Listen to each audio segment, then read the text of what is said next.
Olá, boa noite, tudo bem? Hoje a gente está aqui apresentando o nosso webinar, Como abrir uma iniciativa do COL. Estou aqui eu, Gisele, comigo também está a Ellen e a Silvia. Olá, meninas, boa noite. Olá, pessoal, boa noite. Sejam muito bem-vindos.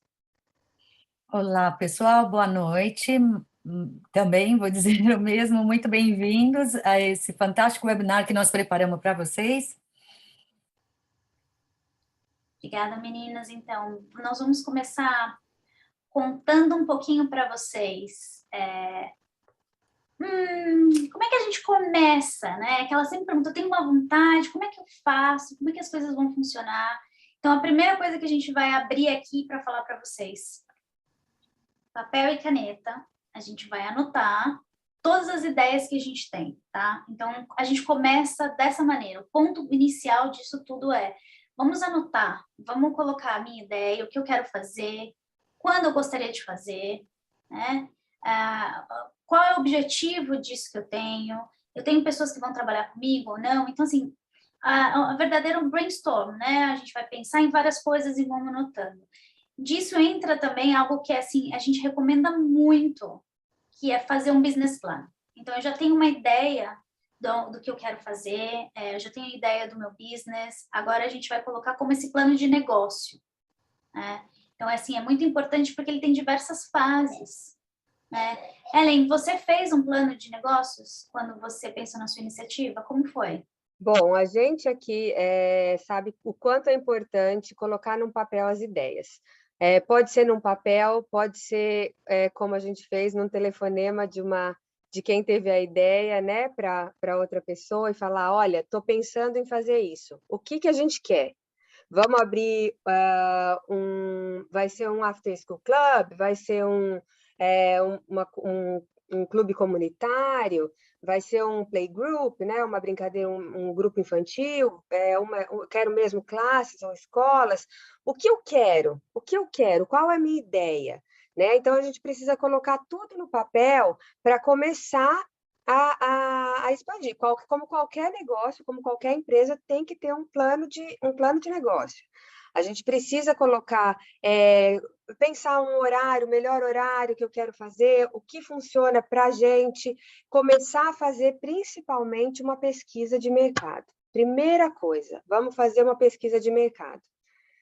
Né?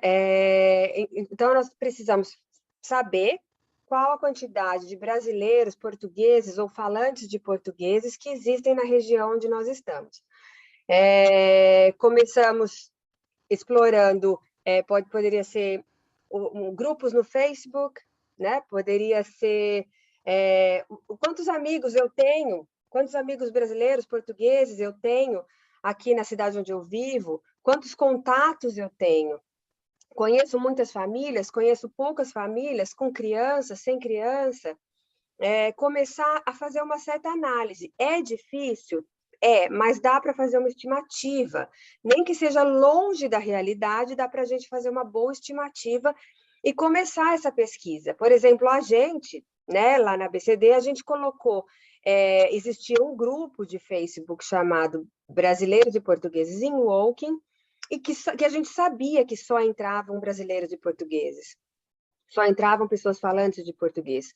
Era um grupo pequeno, mas a gente foi adicionando as pessoas conhecidas, esse grupo foi crescendo, e a gente foi vendo a quantidade de brasileiros que tinham aqui na nossa região.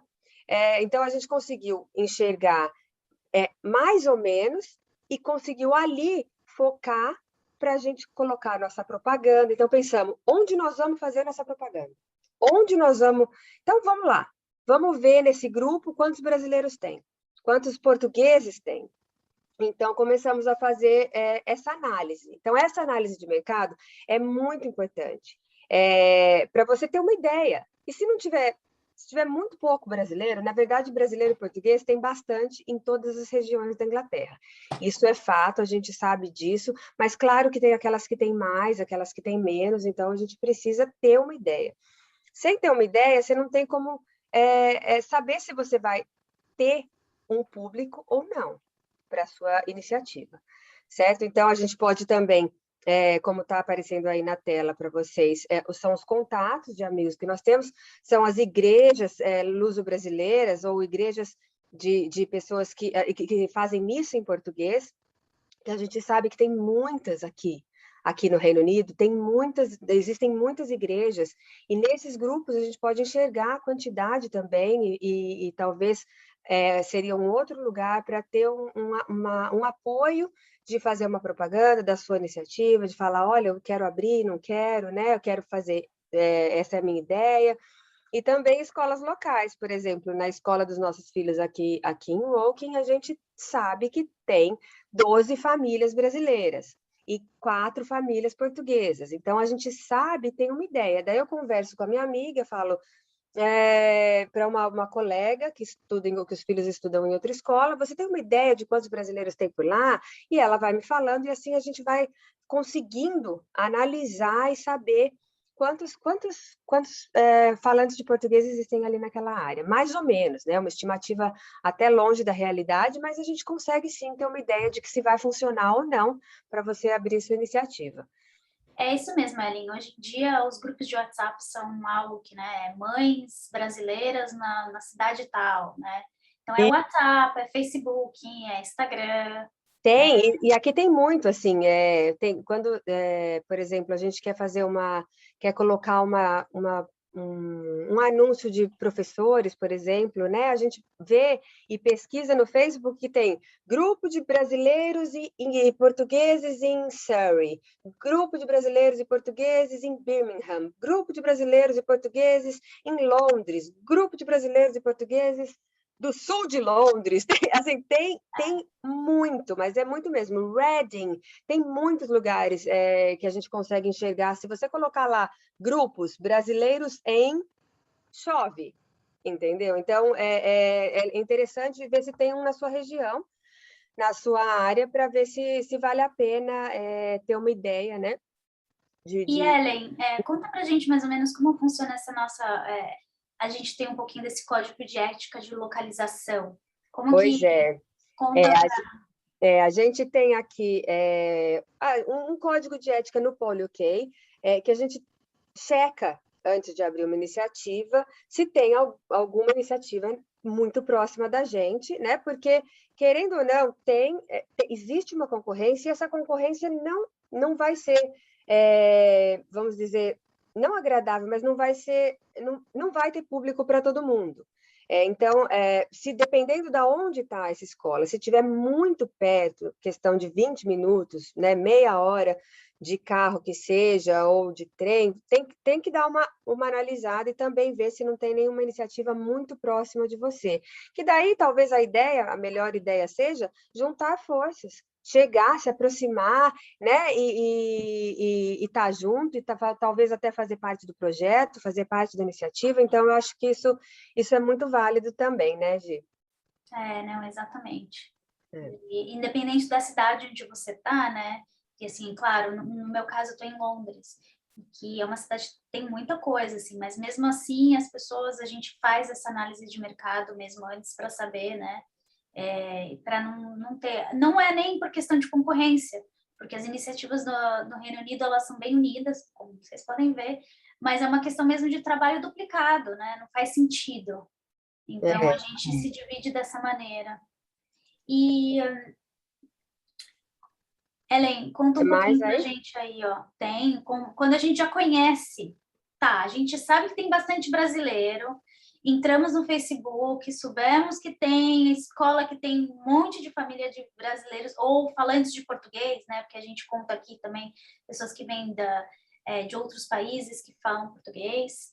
Como é que é? E agora? O que a gente faz? Pois é, a gente estimou aqui, por exemplo, que tinham 3.000 famílias ao redor de Woking, vivendo pelo menos a 30 minutos daqui. Então, a gente conseguiu ter mais ou menos essa ideia. E aí? O que nós vamos fazer, gente? Bom, vamos começar a dar aula?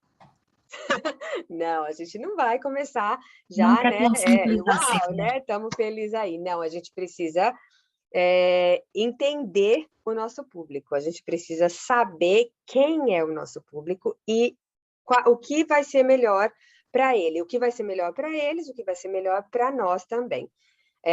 A gente pode fazer uma propaganda, uma divulgação da sua ideia, ou mesmo já pronto da sua iniciativa, promovendo eventos. Por exemplo, você pode fazer um panfletinho, um flyer bem bonitinho, um post bem bonitinho, convidando as famílias brasileiras para um piquenique no parque, para um evento no parque. Ou você pode promover um evento, ou você pode fazer simplesmente um piquenique no parque, como a gente fez aqui.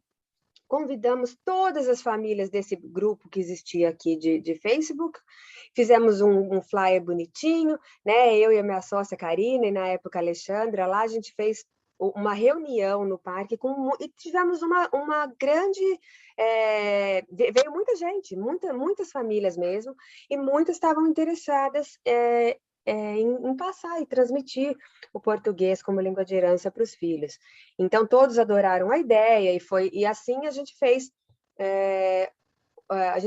uma panfletagem de uma festa junina para angariar fundos para conseguir abrir a nossa iniciativa. E nessa festa junina foi onde a gente teve a maior reunião de brasileiros, para poder divulgar e anunciar a abertura da nossa iniciativa por aqui. Mas tem N, né, maneiras de você fazer isso. E a Gi também ela tem agora 2 iniciativas novas que foram abertas agora em setembro, em Londres também. E a Gi pode também falar um pouquinho de como foi a experiência dela, tá, Gi? Vamos lá, contar um pouquinho aí como foi que você fez para divulgar as suas iniciativas aí na região onde vocês estão. Então, Ellen, foi exatamente como você comentou, a gente fez um evento aberto, né, no público. Claro que com o tempo, o tempo estava bom, nós fizemos piqueniques, né? E o que é muito importante falar aqui, que é trabalhar junto com a comunidade, né? Então, isso é muito importante. Muitas das iniciativas se formam através de grupos que já estavam juntos. Então, assim, às vezes na sua cidade tem um grupo que se junta para fazer um churrasco, né? Às vezes na sua cidade, na sua área, tem um grupo que se junta para samba, para forró, né? Então, isso é importante. Existem esses tipos de grupo, né? Eu posso participar? Então, isso é uma coisa muito importante para a gente pensar também, né? A iniciativa, ela vem, mas ela não vem sozinha. É muito importante ela vir com o apoio já dessa comunidade, senão você tem que começar muito do zero. Então, você saber que aquela comunidade ali já está feita, né? Já está formada, está todo mundo junto. E é um serviço que você vai, né, promover ali. Então, como as minhas colegas comentaram, de a gente poder fazer um piquenique, né? Algo que não tem um custo tão grande, trazer isso. Claro que agora, né, com a situação que a gente está, com distanciamento, pensamento e tudo mais, né? A gente não quer aglomerar, mas é importante ter isso. E eu usei foi essa técnica que eu usei dos 2 Open Days, né? O primeiro dia de abertura de divulgação. Então, a gente fez um evento desse no parque, chamamos a comunidade, aberto ao público, sem custos.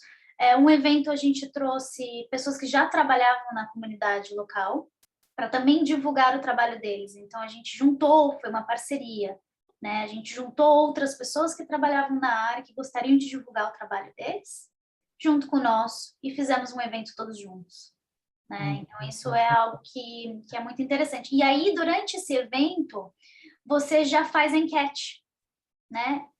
O que é a enquete? A enquete é justamente o que você precisa saber para começar a sua iniciativa. Então, são detalhes que você precisa ter para poder montar, né? Porque a gente tem a base, que é saber que a gente tem um público-alvo, foi o que a Ellen comentou, e a partir daí a gente vai trazer um pouco mais do que, eu quero dar aulas de português, né? Ou eu quero fazer minha iniciativa vai ser para isso. Que dia que esse público está disposto, né? Durante a semana, depois da escola, no sábado. A maioria das iniciativas, aliás, todas as iniciativas aqui no Reino Unido acontecem aos sábados. Tá? Algumas aos sábados de manhã, outras aos sábados de tarde. Com certeza depende da comunidade que está ali, seu público, né? Qual a idade dessas crianças, né? Às vezes você está pensando em começar com criança pequena, mas assim, é o público que está ali, né? Ou não, o público é mais velho. Então, peraí, se o público é mais velho, talvez eu posso estar mais tempo com ele? Qual a duração dessas aulas, né? Eu vou conseguir fazer? Então, assim, uma coisa está muito ligada na outra e você só vai saber disso através de uma enquete, né?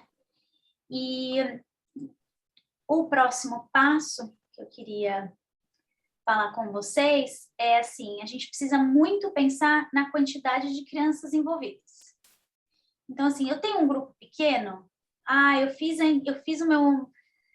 minha pesquisa de mercado, né? Saiu a enquete e, assim, a minha vontade também é só de trabalhar com um grupo pequeno, né? Eu tenho umas 3 pessoas, então, se é grupo pequeno, ótimo. Não, na minha enquete, na minha comunidade, eu percebi que eu tenho muita gente, né? Então, eu tenho um grupo médio. E não, agora eu percebi que tem muita gente interessada.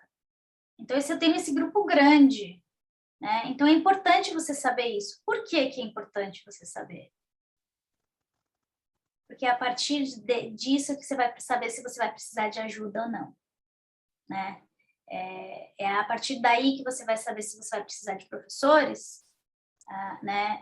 Você vai precisar de voluntários, esses professores vão ser professores voluntariados ou vão ser professores pagos, né? Esses professores precisam também de um assistente, porque é muita gente dentro do espaço, né? Você vai envolver os pais, esses pais podem trabalhar como professores, então isso é algo muito importante, né?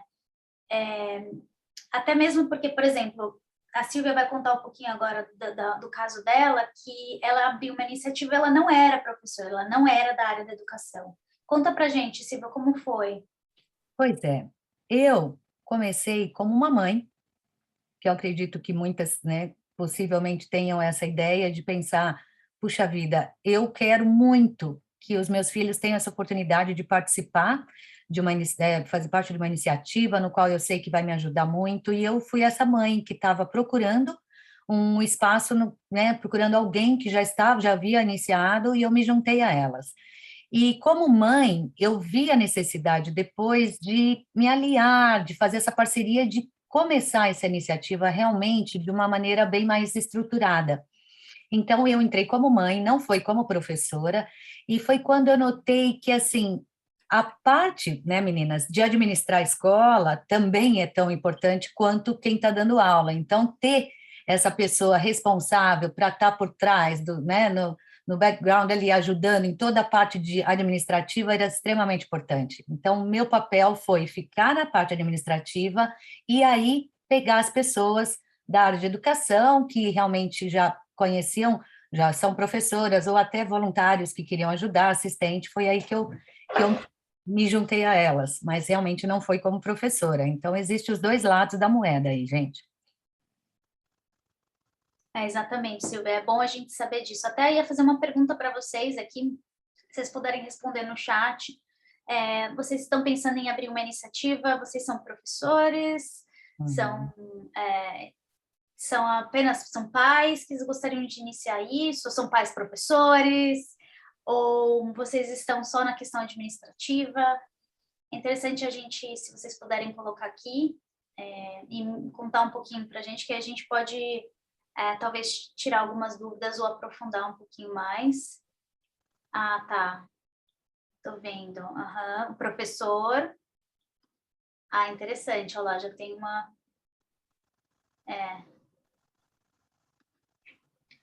quando você é uma...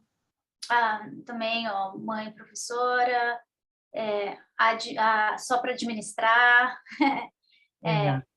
Exato. Quando se é mãe, já é uma grande parte, eu digo assim, porque você já começa a ver a necessidade, você vê onde está a necessidade, né? Acho que aqui onde está a necessidade do meu filho, o que está faltando para ele falar melhor, onde que eu posso ajustar isso, onde que eu posso ajustar aquilo, mesmo não sendo uma mãe professora, como eu não venho da área de educação também, para mim, eu me tornei professora depois de muita leitura e fiz, né, pelos cursos promovidos por nós aqui, todos os cursos que a gente conseguiu fazer de capacitação de professor de português como língua de herança. Eu acho sempre sempre válido a experiência e a prática da mãe em casa, né? Porque a gente vê onde está falhando, onde está faltando aquela coisa. Então, só essa vontade que a gente tem de estar com os filhos já é, acho que, suficiente para começar a pensar, eu preciso de ajuda, eu preciso de alguém para ensinar meu filho, né? Então, e aí você começa e aí não tem nenhuma iniciativa na sua área. Você não conhece ninguém que tem né, a capacitação de conseguir ensinar seu filho. Então, aí você começa a pensar nas necessidades. E assim que surgiu também a nossa escola, foi com esse intuito pelas nossas crianças. E acho que, sendo mãe, já ajuda É, bastante, né? Já é um Exatamente. gente, grande... a gente Exatamente. abraça a causa, né, gente? De uma outra forma, sem dúvida. Aqui tá colocando, ó, mãe professora, a Camila falando, sou tudo, ó, professora, diretora, voluntária, mãe, assistente, faxineira. Isso aí, ó. Isso mesmo, a gente é tudo isso. É. A Ana também Interessante, a contando. Ana, Tive isso. uma escola no Brasil por 23 anos, estou mudando para o UK, para o Reino Unido. Tá vendo? Ó, uma experiência Ai, presente. Ana, a Exatamente. Ana tem bastante experiência mesmo, né, Ana? Mas uma Pelo que coisa a que é gente muito viu aqui. importante a gente lembrar aqui, que professores, quando a gente fala só de professores do português como língua de herança, não precisam exatamente ser professores formados em pedagogia. Isso é muito importante? Claro, né? É muito bom, mas assim, o português de língua de herança, ele tem um leque muito maior. Então, assim, faz com que outros profissionais possam trabalhar junto com a gente de uma maneira, assim, incrível, né?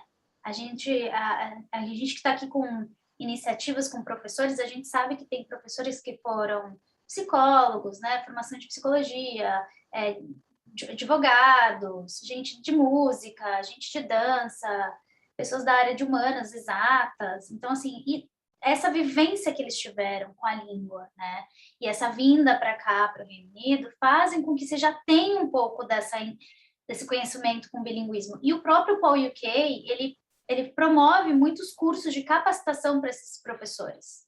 Né? A partir do momento que você é um membro do Paul UK, você está ali, você vai ver que o Paul UK está trazendo sempre muitos cursos para melhorar, os webinars. A gente teve um webinar agora, recentemente, que falou como engajar os seus alunos, que foi muito interessante, Foi falando muito sobre legal. isso. Tivemos o outro sobre fatos e mitos do bilinguismo, que também é Isso. fascinante, porque, no caso, acho que foi a Ana, né, Gisele, que comentou que foi diretora de escola, é isso? Isso mesmo, é. De 3 anos. Pois é fantástico vir com toda essa bagagem, essa experiência. Porém, quando se chega no Reino Unido, existe toda uma mudança de, obviamente, entender o que envolve para se abrir uma iniciativa aqui. E também ensinar o português como língua de herança tem toda uma metodologia de ensino, né, meninas? No qual é tão importante entender realmente qual que é a diferença, porque muitas vezes, com mais conhecimento que você tenha no Brasil, é importante você entender essa metodologia que hoje em dia tem sido tão estudada, porque realmente tem toda uma forma de ensino, né? Então, é bem importante estar atualizada disso também, né? Exatamente, exatamente. Então, em todas essas coisas a gente vai aprendendo no caminho, né? Agora, uma coisa assim, que é o próximo slide que eu quero falar com vocês, que é muito importante. Por que também, olha lá, normas de segurança. Isso é algo muito importante, tá? Independente do seu tamanho. Se eu vou fazer algo, eu quero iniciar, eu quero ser uma professora particular de 2, 3 crianças, eu quero ser uma professora com um grupo de 10, né? Vou ter uma pessoa que vai me ajudar.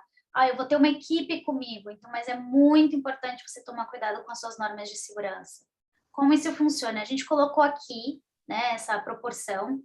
Então, vou explicar um pouquinho para vocês. Crianças de 2 aos 3 anos, a gente conta que a cada 4 alunos por um adulto. Então, um adulto, né, o professor ali, capacitado para estar ali, ele pode estar atendendo, dando aula para 4 crianças, tá? Então, se eu tenho um grupo de 8, eu sozinha não vou conseguir. Preciso de uma outra pessoa, tá? Se eu tenho... Aí vai proporcional. Claro que conforme as crianças vão crescendo, essa proporção fica maior. Então, eu tenho crianças de 4 a 8 anos, então é um adulto para cada 6 crianças, 6 alunos. De 9 a 12 anos, um adulto para cada 8 crianças, 8 alunos. Então, quantos profissionais eu preciso ter, né? Então, é o que a gente falou lá no começo. Qual é o tipo, né? Qual é o público? Qual a quantidade que eu tenho? Eu tenho uma turma pequena, só trabalho sozinho com mais um assistente, um voluntário, um pai, né? Ou eu tenho uma turma grande, onde eu preciso realmente de uma equipe, né? Então, isso é um ponto bem importante para a gente trabalhar e pensar, né? Claro que esses dados aqui são dados que a gente colocou, são os últimos agora, de 2021, e muda muito. A gente vai, depois, se vocês precisarem, a gente pode disponibilizar, a gente vai estar trazendo mais webinars, falando um pouquinho mais sobre lugares que vocês podem procurar. É interessante falar aqui sobre isso, porque a gente acaba esquecendo e isso é algo que é muito importante. Isso é só lembrando que isso é uma assim, essa a proporção por aluno adulto, né, ou criança adulto, ela varia de site para site. A gente tenta pegar de algum site confiável do governo, né, que é onde isso se explica, mas você vai encontrar informações diferentes. Mas essa que a gente passou agora é a mais encontrada e a que mais é aprovada pelo governo, né? Mas você vai ver outras formas, proporção por adulto, mas essa é a principal aqui do Reino Unido. E claro que também a gente não contou que vai depender muito da personalidade das crianças, né? Se você tem uma criança muito ativa e tudo mais, né? Bem lembrado, Gisele. Eu acho que um ponto bem importante ressaltar também é que muitas vezes pode ser que exista crianças com necessidades especiais. Sim. Então, obviamente, somos inclusivos sempre, e é importante lembrar que, se acontecer de você ter, numa determinada sala, um número de criança maior com necessidades especiais, é muito importante que você tenha apoio de pessoas, de preferência qualificadas, que consiga dar esse apoio, esse suporte para determinadas crianças que precisam mais de auxílio, né? Então, é importante lembrar disso também. Certamente, porque as crianças neuroatípicas, elas vão precisar de um apoio diferente, tanto nós quanto da equipe, da família das pessoas. Tá bom, então vamos lá. Então a gente falou dessa quantidade de pessoas e tudo. Agora, assim, mas o que eu quero fazer? Quem disse que eu quero dar aula? Lá no comecinho que eu falei, a primeira coisa que vocês vão fazer é pegar o papel e a caneta. Quando vocês vão anotar essas coisas, vocês vão pensar, entendeu? O que eu quero colocar, né? Eu quero fazer... E que, assim, gente, tá tudo bem, né? A maioria das pessoas fazem aulas de português, mas eu não quero, né? Às vezes, assim, até mesmo eu sou professora de educação física, eu queria trazer alguma coisa de português fazendo exercícios, atividades, eu trabalho com dança, né? Iniciativas de português como língua de herança não precisam ser só com aulas de português, né? Se você tem uma ideia de começar de uma maneira diferente, que talvez seja a sua especificação, sua formação, é importante você colocar nisso. Então, eu vou fazer uma aula, descobrir que eu tenho crianças que têm interesse de fazer isso, descobrir que eu tenho público, eu sei a idade dessas crianças, eu sei a duração. Tá, mas aí você vai mexer o quê? Você vai trabalhar com crianças que vão mexer de tinta, vão fazer, ou não, vou ter um espaço com biblioteca, né?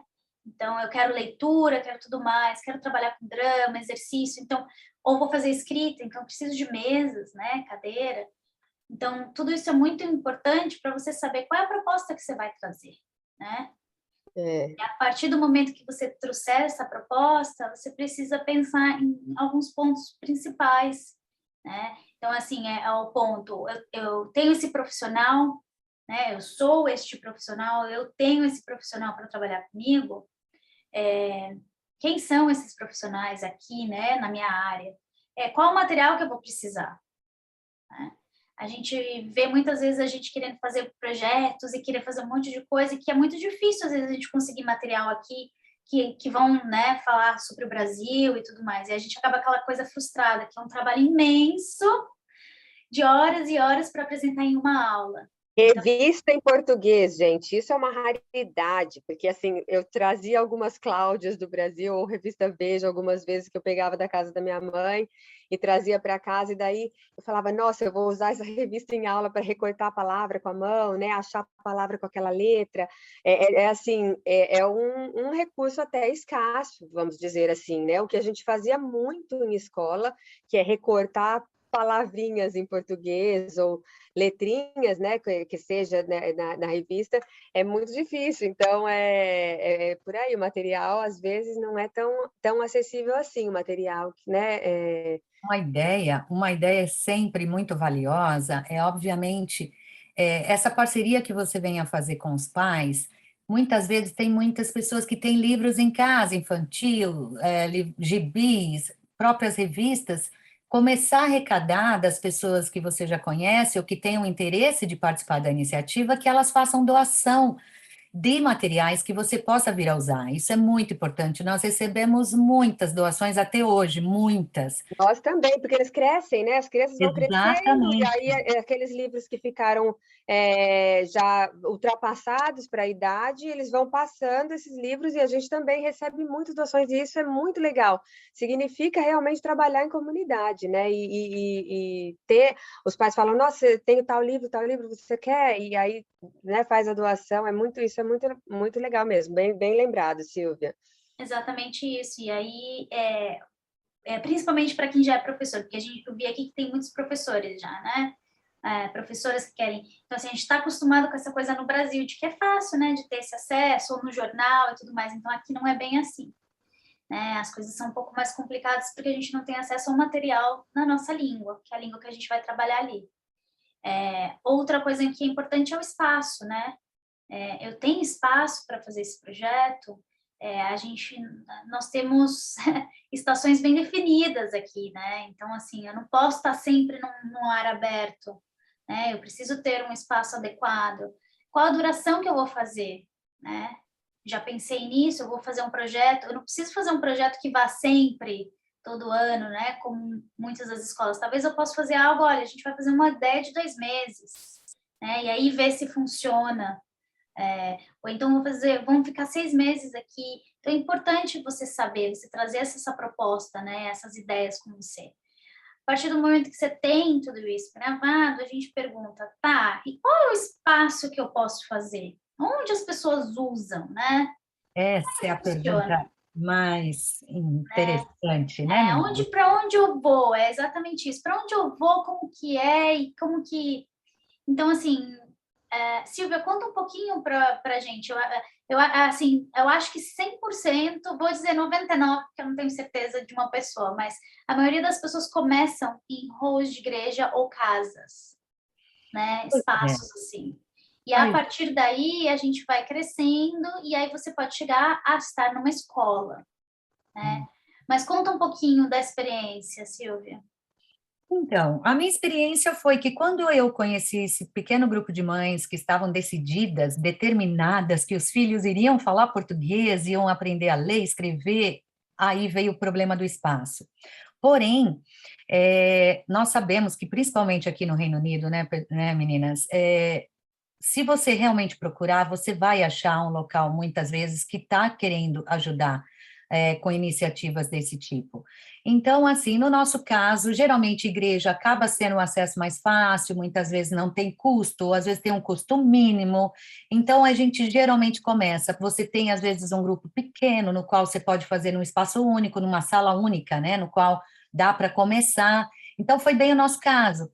E aí, quando nós percebemos que o grupo estava crescendo e havia a diferença de idades, foi quando a gente percebeu que, peraí, agora é o momento certo de eu tentar expandir e, quem sabe, ir para um local onde possa me oferecer uma segunda sala, que eu realmente possa começar a dividir as idades. Então, nós saímos de uma igreja, nós fomos até para um outro espaço que era uma creche, que havia 2 salas, foi quando a escola começou a crescer um pouco mais, E depois que você vê que esse número continua crescendo, aí sim você começa a pensar, opa, peraí, agora é o momento de realmente eu me estruturar muito mais e vir a ser mais brave, estou pensando em inglês aqui, de você realmente ter essa coragem de, peraí, eu posso, né? Por que não? Procurar uma escola que queira nos aceitar para expandir. Eu acho que existe as 3 fases aí, vai tudo dependendo, né, meninas, do Sem começo. dúvida. O começo, ele é importante até que ele seja gradual, para que você vá sentindo que seja um crescimento orgânico mesmo, né? E Que um você vai passo de cada vez, né? exatamente, bem isso. E Ellen, e você, como foi também? Vocês começaram numa igreja, num hall de igreja, Com numa a casa? gente, com a gente também foi hall de igreja, né? Nós começamos alugando o hall de um centro comunitário de uma igreja, que eram 3 salas, uma verdade, salas. A gente já conseguiu iniciar pela quantidade de alunos, acho que nós iniciamos com 20 alunos em média, 20 a 25 alunos no primeiro ano, e aí a gente conseguiu já fazer essa divisão por idade, mas era uma divisão por idade bem maior, né? Porque era o que a gente conseguia, pelo espaço que a gente tinha, fazer a divisão por idade. Na época era 2 a 4, 5 a 8 e 9 a 11. Então, a gente fazia essa divisão até eu digo que hoje em dia, tendo as idades mais próximas, fica muito mais fácil trabalhar. Então, como a gente não tinha espaço, a gente tinha que fazer essa divisão dessa maneira. E após um ano lá no Hall de Igreja, a gente foi muito, vamos dizer que fomos muito felizes lá, só que a gente tinha mesa e cadeira, não tinha nenhuma estrutura de sala de aula, né? Então a gente tinha que realmente se virar para dar aula com aquela quantidade de cadeiras limitada, aquela quantidade de mesas limitada, né? É claro, tem que ter sanitários, tem que ter os banheiros, né? Na onde a criança vai precisar ir ao toalete, então você vai precisar ter essa estrutura mínima, né? De ter um banheiro que seja, e mais o hall de igreja, ou que seja na sua casa. Mas Exatamente. foi aí que depois de um ano a gente realmente conseguiu pensar, nossa, nós precisamos crescer, tem mais procura, precisamos ampliar o nosso espaço, porque aqui a gente não consegue sair daqui. Foi aí quando a gente começou a correr atrás de outros espaços, outras Exatamente. escolas. Aí a Ellen falou uma coisa que é interessante, né? É correr atrás. Então tá, a gente falou tanto desses espaços, né? Ah, não, tá, comecei na igreja, de repente eu quero mudar, ou eu quero. E como que eu faço para encontrar esses lugares, né? Então a gente colocou aqui um pouquinho importante para vocês. Se não fosse nessa época de pandemia, uma das coisas que a gente conversou bastante é como ir batendo na porta dos lugares, né? Olha, eu sou essa pessoa e tudo mais. Nesse ponto, que é muito importante, assim, você já tem essa proposta pronta para apresentar, né? A gente já escreveu, a gente já sabe o que a gente quer, a gente sabe que tem mercado. Então, tudo isso eu tenho essa proposta escrita, né? Olha, eu sou a pessoa tal, estou pensando em abrir isso, meu projeto é esse, tenho pessoas interessadas, preciso do espaço. Vou mandar e-mail para as escolas, né? Vou mandar e-mail para a igreja, para o hall da igreja, né? Vou mandar e-mail para um centro comunitário que tem ali do lado, né? Vou mandar e-mail. Muitos desses e-mails, às vezes, podem voltar muito positivo pela questão do preço, né? Que legal, vocês estão em um trabalho comunitário, então talvez a gente pode fazer um preço melhor para vocês, né? Essa questão de trabalho educativo, né? Que interessante. Então, assim, existem possibilidades de você, às vezes, fazer negociação com esses lugares. Outra forma também, que é uma forma bem atual que está acontecendo, esses espaços, eles terceirizam, né? Então, assim, a escola, ou a igreja, ou um hall comunitário, eles têm alguns sites específicos de aluguel desses espaços, né?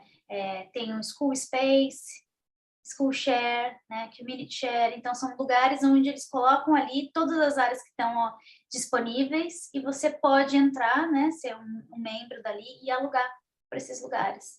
Né? Tem uma mensagem aqui no chat, Gi, dizendo que vale ressaltar que agora, na época de pandemia, os lugares estão mais relutantes em alugar. Sim, A gente tem que admitir que realmente a gente passou por essa fase. Eu acho que agora, neste momento em que nós nos encontramos, tudo começou a abrir um pouco mais, né? Só que com todas as limitações e com todas, né? Por exemplo, a nossa escola paga uma taxa de matrícula, de uma taxa de limpeza exorbitante para desinfecção das salas após o uso, né? Para eles poderem limpar a sala após cada sábado, para eles poderem usar a escola na segunda-feira sem risco algum. Então, temos que ressaltar que sim, eles estão mais relutantes, existem mais limitações, existem mais imposições de, né, precisamos que isso esteja limpo, não toque isso, não toque aquilo, né, use só aquele lado, use só esse lado. Então, sim, existem realmente limitações, mas eu acho que agora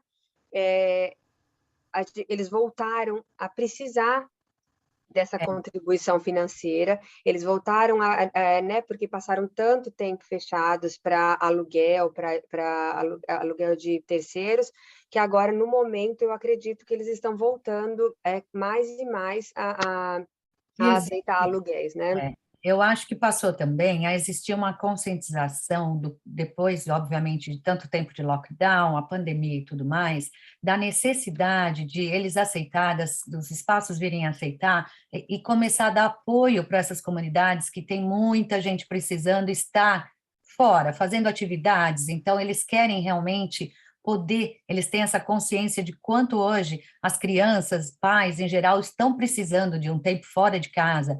Então, eles veem a necessidade hoje de ter que realmente abrir espaços. É um momento que até pode ser, às vezes, até mais fácil.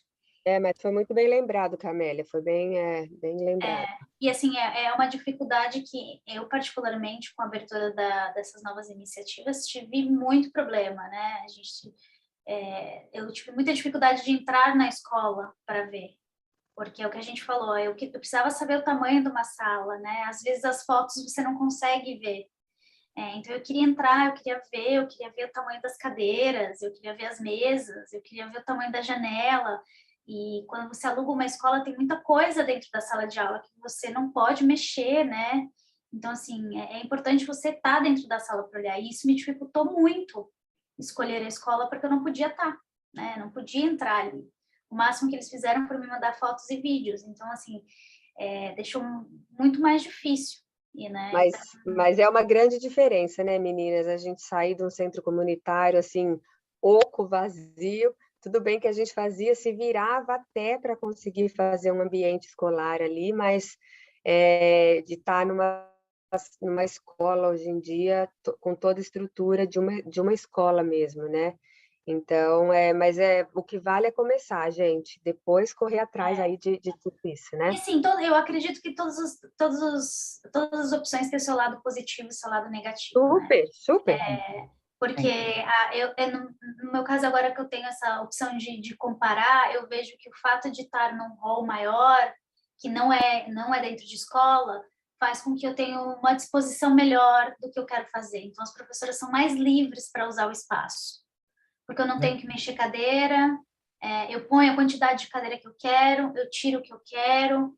A sala de aula ela tem bastante coisa, mas ela acaba ficando limitada naquele espaço, né? E quem aluga a escola sabe que a gente às vezes até precisa tirar foto de quando você entra e quando você sai, você tem que deixar tudo do jeito que estava, arrumadinho. Então, assim, tem todos os seus lados positivos e os lados negativos. O mais importante, exatamente o que a Ellen falou, é começar, né? Tá ali, saber como é que é. E o ponto da pandemia é algo importante também para falar naquela proporção que a gente falou, né? Agora está voltando ao normal, mas durante esse comecinho que a gente ainda pegou, quando foi tudo reaberto, nossa proporção diminuiu muito. Então, a gente não podia ter uma sala como a gente tinha antigamente. Esse número foi bem reduzido. Chegou a limitar a 15 pessoas dentro de uma sala, contando com até professor. Hoje em dia já está melhor. Né? Você pode ter mais gente, mas assim, foi algo que realmente teve que ser adaptado. Né? A gente teve que adaptar muito. Sim. Aí, lembrando até, né, a Ellen comentou, poxa, eu pago uma taxa enorme para limpeza. eu tenho um espaço e esse espaço não tem nada, eu vou ter que comprar tudo, né? Então, assim, como é que eu vou cobrar? Como que funciona isso, né? Então, você vai cobrar através de todas as despesas, você vai fazer esse levantamento dos seus custos, né? E aí você vai dividir ele pela quantidade desses alunos que você tem. Existem diversas formas de cobrar, né? Existem pessoas que cobram mensalmente por aquilo, então você divide. Nós trabalhamos pelo termo escolar britânico, tá? A gente segue o termo escolar britânico. Quem não está aqui no Reino Unido, ou quem está chegando agora, as aulas começam em setembro, né? Então a gente começou agora, então final de julho e agosto foram férias escolares, né? Então durante aquele tempo a gente não trabalhou. Então começamos agora em setembro. Eu vou fazer aquilo que eu te falei para vocês. A gente vai trabalhar meu projeto para 6 meses. Eu vou fazer um cálculo para 6 meses. Meu projeto é do termo, que o termo que a gente chama que é o trimestre, né? Eu vou calcular essas minhas despesas nesses 3 meses. Entendeu? Então, é importante você saber esse tempo que você vai trabalhar, quais são os custos que você vai ter no espaço. Estou num espaço que não tem nada, vou ter que comprar tudo. Então, isso, né?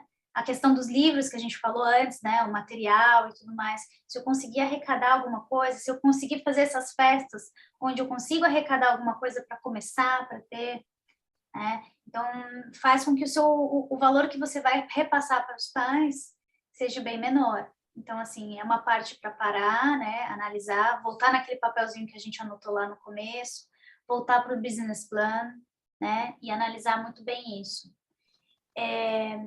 Agora, vai surgir... Vocês têm alguma dúvida, alguma coisa, por favor, a gente põe no chat.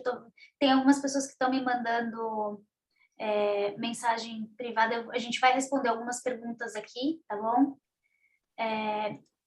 E vamos fazer uma pergunta, assim, meio difícil.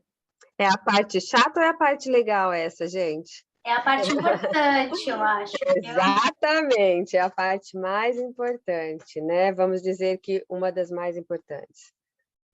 Pois é, pessoal, vamos lá. Essa é a parte que realmente vocês vão ter que fazer as suas pesquisas muito detalhadamente, porque, obviamente, tudo na vida tem a parte burocrática. E essa é a parte que a gente tem que estar muito atentas, né, meninas? Nós que temos uma longa estrada aí de Paul, a gente sabe muito bem. Vocês têm alguma opinião sobre quais são as documentações necessárias para se abrir uma iniciativa? Quem será que sabe? Vamos lá, vamos ver se alguém dá alguma ideia aqui de mais ou menos o que vocês acham que vocês precisam de documentos para começar. Quem pode dizer aqui? A Sandra já fez um comentário aqui bem legal, olha lá. Preguiça total, né? De poder... documentação, um monte de papel. Pois é, Olha pois lá, é. tá chegando algumas, ó. Vamos lá, Chegou seguro, seguro, GBS, yes, insurance, que é um seguro. Eu tô recebendo algumas mensagens first privadas aid. também. Olha lá, primeiros socorros, Será que tem mais, pessoal? Vocês acham? alergia, formulário de alergia. Nossa, essa daí já está por dentro, hein? Olha, contrato com os pais, muito bem, Sara. Você está indo muito bem. A alergia está falando que tem um filho alérgico, por isso que ela sabe que tem que ter um de alergia. É importante, olha lá, experiência de mãe. Contrato para professores, a Lourdes está falando aqui, realmente. Bom, pessoal, obviamente, essa parte de documentações seria um webinar só para isso, né, meninas? A lista é um pouco extensa, obviamente, tem muitas coisas que vocês vão ter que ficar muito atentos, porém, nós vamos dar aqui uma pincelada em a maioria delas, para que vocês tenham essa ideia de que realmente vocês vão precisar. Então, eu não vou esmiuçar muito para não ficar entediante para que vocês, né? E outra, é muito importante que vocês realmente venham a levantar esses dados, vocês mesmas, entender, ler o que é cada desse documento, porque esses documentos tendem a ser extensos. Então, você tem que ler, você tem que entender, para que depois você saiba exatamente como que você vai usar cada um deles. Então, vamos lá. Começando pelo DBS, que é a certidão de antecedentes criminais. Então, para quem falou, acho que a Lourdes, acho que teve mais alguém que comentou aqui.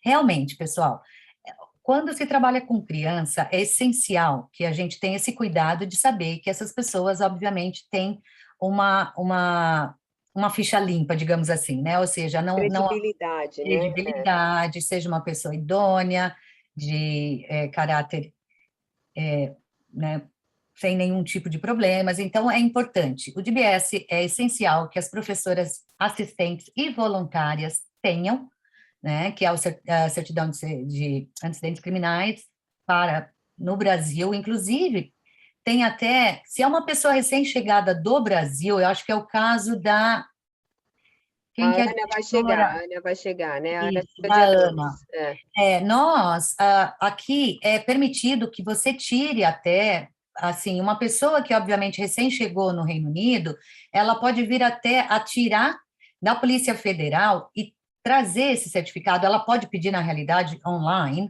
é totalmente gratuito. Ela pode, porque, obviamente, se ela não tem histórico no Reino Unido ainda, é uma forma de você checar se essa pessoa é totalmente gratuito, você vai online, você tira, e você sabe que essa pessoa recém-chegada do Brasil, ela foi checada também. Então, você tem essa segurança, isso é muito importante vocês saberem. E aí, vamos para o seguro. Obviamente, né, meninas? Seguro é extremamente importante. Vocês não querem correr risco de começar uma iniciativa e, numa eventualidade de algum acidente, ou até mesmo de algo quebrar no estabelecimento que você está usando, e você não quer acarretar custos, você não quer ter esse custo, então, obviamente, é muito importante você ter o seguro. Então, o seguro te tira essa responsabilidade de que se algo quebrar ou algum acidente aconteça, você está totalmente coberto. E aí vamos para o Risk Assessment. O que é o Risk Assessment, pessoal? Veja bem, é importante que vocês, de novo, chequem esses documentos depois detalhadamente. Como eu disse, aqui é realmente uma pincelada.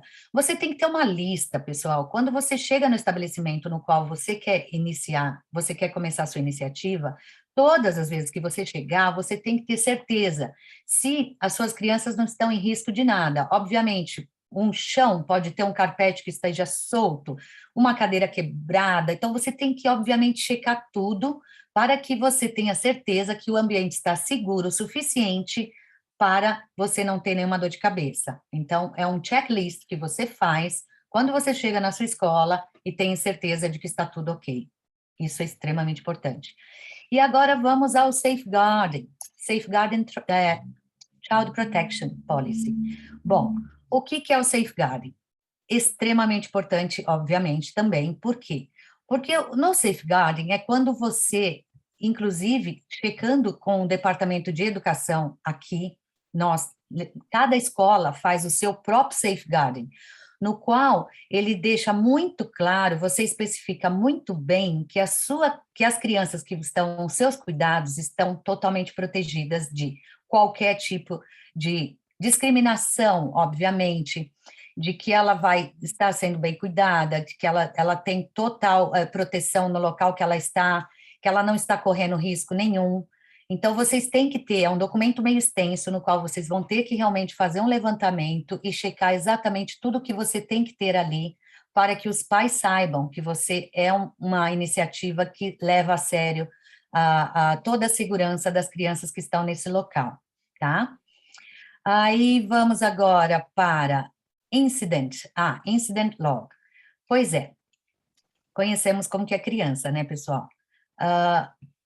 Crianças, tudo pode acontecer. Então, obviamente, vocês têm que estar preparados para que, num acidente que acontecer de uma criança que correu, que bateu, que machucou, vocês têm que ter esse documento, a escola tem que ter esse documento no qual você ali vai discriminar o que aconteceu, bateu a cabeça, machucou, o que foi feito, você colocou gelo, colocou algo para, né, tirar o inchaço e tudo mais. Então, você tem que descrever exatamente o que aconteceu e relatar, porque se, por exemplo, nós sabemos, né, meninas, que cabeça é algo que bateu cabeça, os pais sempre têm que estar sabendo para que Se essa criança venha se sentir mal depois, mais para frente, sair da escola, os pais saibam que algo aconteceu, não só cabeça, qualquer tipo de acidente, que cabeça é quando se leva muito a sério. E então, é Exatamente, extremamente Silvia. Por importante. isso que eu acho que é importante esse próximo que você vai falar, né, do pediátrico, que a gente sempre relata muito para todo mundo, que é muito importante essa questão pediátrica.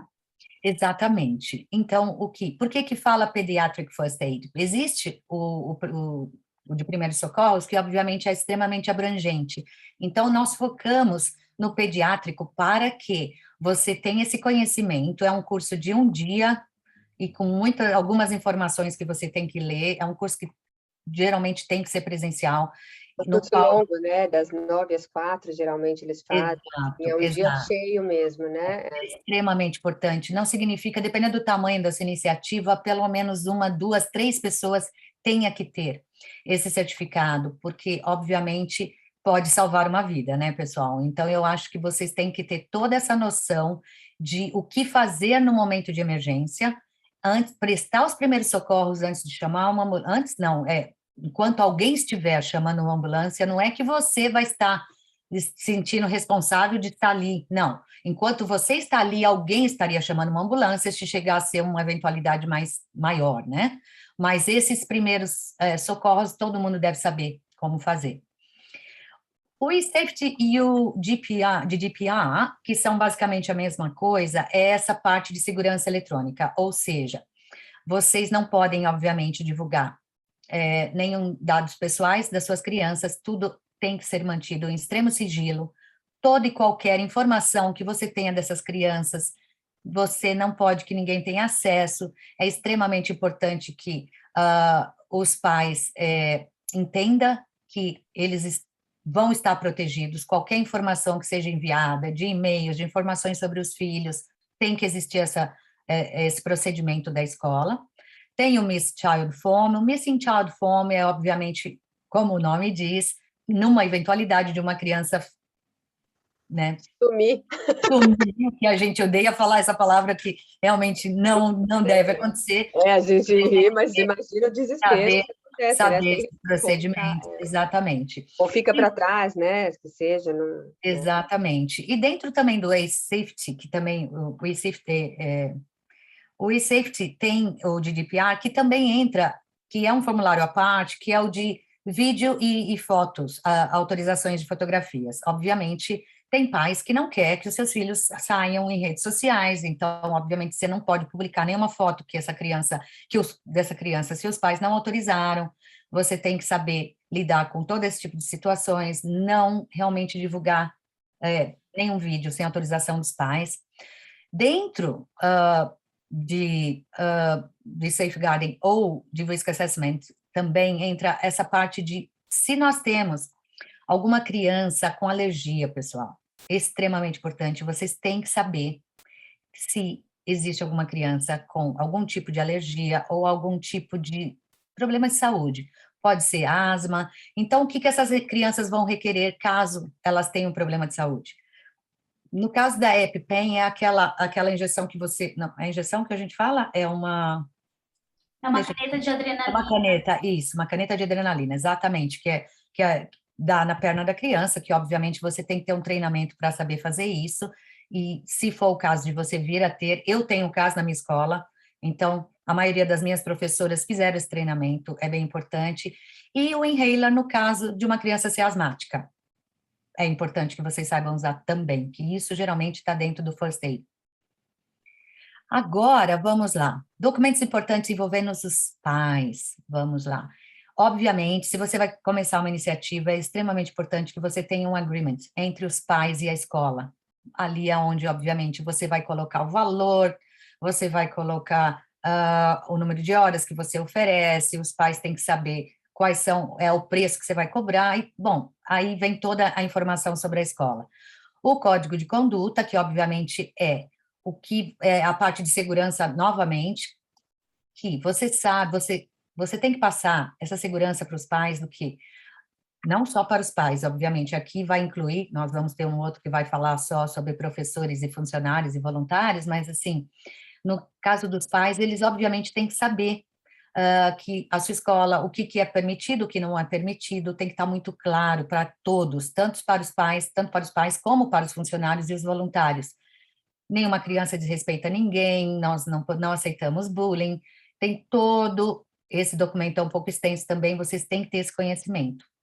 E entra também no Code of Behavior de alunos, que é quando a gente deixa muito claro, aqui a gente não grita, aqui a gente não bate em ninguém, os seus amiguinhos têm que ser respeitados o tempo todo, tudo isso é muito importante. Mais uma vez é o que eu falo, gente, eu não quero entediar vocês com tantos detalhes de cada documento, eu vou dar uma pincelada bem rápida aqui. Uncollected Children, obviamente, pode acontecer, já aconteceu, eu tenho tanto tempo de estrada, gente, que comigo já aconteceu de tudo, obviamente. Então, já tivemos um caso de pais que esqueceram de buscar os filhos na escola, e aí você realmente tem que saber o que fazer num momento como esse. Então, você tem que ter esse formulário para saber que forma que você vai lidar com isso. E também tem o de medicação. Se você, obviamente, tiver que vir administrar, se essa criança tem algum problema de saúde, desde que tenha outro documento no qual o pai especifica que essa criança, em determinado horário, tem que tomar uma certa medicação, tem todo um documento para, obviamente, te proteger se você realmente tiver que administrar essa medicina que os pais pediram. Vamos lá para o próximo, acho que agora nós entramos em documentos importantes para as pessoas que estiverem trabalhando com vocês. Nós, obviamente, todo profissional tem que ter a sua lista de descrição de qual o trabalho que vocês esperam que eles vão cumprir na sua escola, então tem que ficar sempre muito claro o que você espera dessa pessoa, o que essa pessoa espera de você, tem que estar muito detalhado. É sempre essencial que seja feito um agreement que esse tutor, que é um prestador de serviços, que ele assine com você, obviamente, essa prestação de serviços que ele estiver fornecendo, o safety advice que está dentro disso, de que forma que ele também está seguro trabalhando com você, o Code of Conduct, que foi o que eu mencionei antes, que é o mesmo, que obviamente entra para pais, funcionários e voluntários, o e-safety que eu também já acabei de comentar no anterior. Então, vocês vejam que existe, os documentos são duplicados, obviamente, para os dois lados, que é quando entra os pais, os alunos e os profissionais, tá? E safety agora vem o whistleblower. O whistleblower é quando, obviamente, você quer ter certeza que as pessoas que trabalham para você, se ela percebe que ela acha que a conduta de algum outro professor não está adequada, ela tem que ter a certeza que ela pode ter essa confidencialidade de te falar algo no qual ninguém na escola precisa saber que foi ela que te contou. Então, ela vem para você e fala, olha, Silvia, eu soube que essa professora fez algo que não é devido, e aí você, como responsável da escola, é que vai tomar uma providência, e ninguém mais da escola precisa saber quem foi que contou. Então, esse whistleblower é esse documento. Mais uma vez, é o DBS, que todo mundo já explicamos, e Equality Policy, que obviamente nunca podemos discriminar ninguém, não discriminamos raça, idade, que mais, meninas? Me ajude, cultura, o que quer que seja, todos somos iguais. Gêneros, nada. Gênero, exatamente. A questão da inclusão é muito importante. Extremamente. Eu acho que a gente conseguiu dar uma bandida, a gente deixou mais para o final, porque é um assunto que é mais pesado, é bem importante, né? Mas isso também vem a partir de tudo que a gente pensou, né? A gente trouxe. Então, assim, tem muitos documentos importantes e é preciso mesmo ir atrás disso, né? Para a segurança das crianças, para a segurança dos profissionais, para segurar e proteger todos os lados, não só o nosso. Eu acho que isso são os documentos que a gente colocou aí importantes, né? A parte chata, mas a parte importante e necessária de se ter e liderar uma escola, né? É uma responsabilidade, né, gente? A gente não tem que nunca esquecer por nenhum momento que, uma vez que você está lidando com criança, a sua responsabilidade é dobrada. Você é responsável por um ser que é totalmente indefeso, no qual você tem muita responsabilidade perante essa criança. Então, você não pode dar margens a nenhum tipo de, né, você tem que ter certeza que você tem tudo, você passa essa credibilidade para os pais que estão confiando em você, em deixar essa criança nos seus cuidados.